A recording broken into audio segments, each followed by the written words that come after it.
Assalamualaikum warahmatullahi wabarakatuh. Kembali lagi di channelnya Tedia. Nah, untuk video kali ini saya mau sedikit sharing nih terkait dengan PPh 23 dan PPN jika bertransaksi dengan konsulat suatu negara. Nah, ini kebetulan ada pertanyaan ya dari salah satu teman private-nya di Tedia. Nah, itu bertanya, "Halo Tedia, misalkan kita bertransaksi dengan konsulat suatu negara, itu PPN-nya gimana ya Teh? Misal gini Teh, saya nawarkan jasa perbaikan mesin di kantor konsulat Amerika. Itu apakah mereka tetap potong kita PPh 23? Terus saya keluarkan invoice-nya tetap pakai PPN kan Teh? Dan faktur pajaknya bagaimana ya Teh? Karena di faktur kan banyak pilihan tuh Teh." Nah, gimana nih untuk PPh 23 dan PPN jika bertransaksi dengan konsulat suatu negara? Nah, langsung saja ya kita bahas. Nah, ini menurut Undang-Undang Nomor 36 Tahun 2008 di Pasal 3, sebagaimana telah diubah terakhir ya Undang-Undang HPP Nomor 7 Tahun 2021, di situ disebutkan yang tidak termasuk subjek pajak. Nah, apa saja sih yang tidak termasuk subjek pajak? Yang pertama, kantor perwakilan negara asing. Kemudian yang kedua, pejabat-pejabat perwakilan diplomatik dan konsulat atau pejabat-pejabat lain dari negara asing, dan orang-orang yang diperbantukan kepada mereka yang bekerja pada dan bertempat tinggal bersama-sama mereka dengan syarat bukan WNI dan di Indonesia tidak menerima atau memperoleh penghasilan di luar jabatan atau pekerjaannya tersebut, serta negara bersangkutan memberikan perlakuan timbal balik.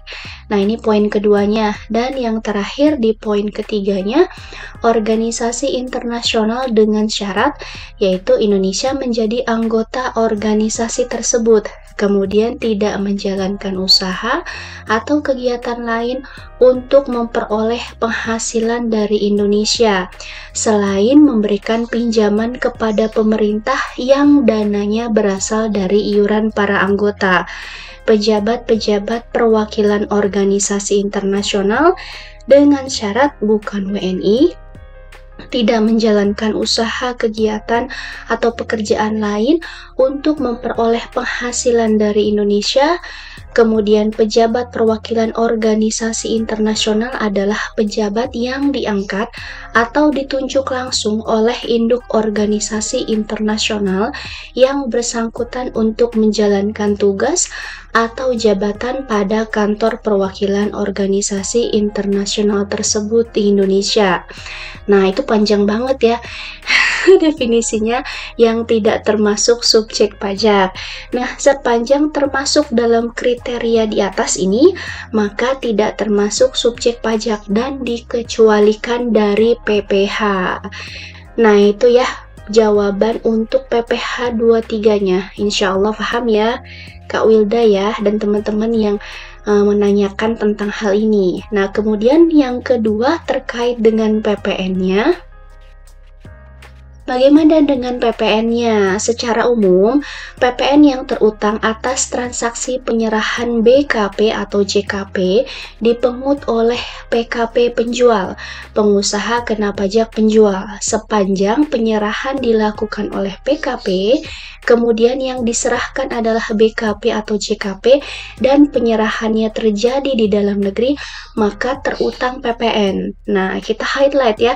Jadi di sini adalah tergantung si PKP-nya, penjual. Jadi kalau penjualnya itu adalah PKP, maka wajib untuk menerbitkan faktur pajak dan itu terutang PPN.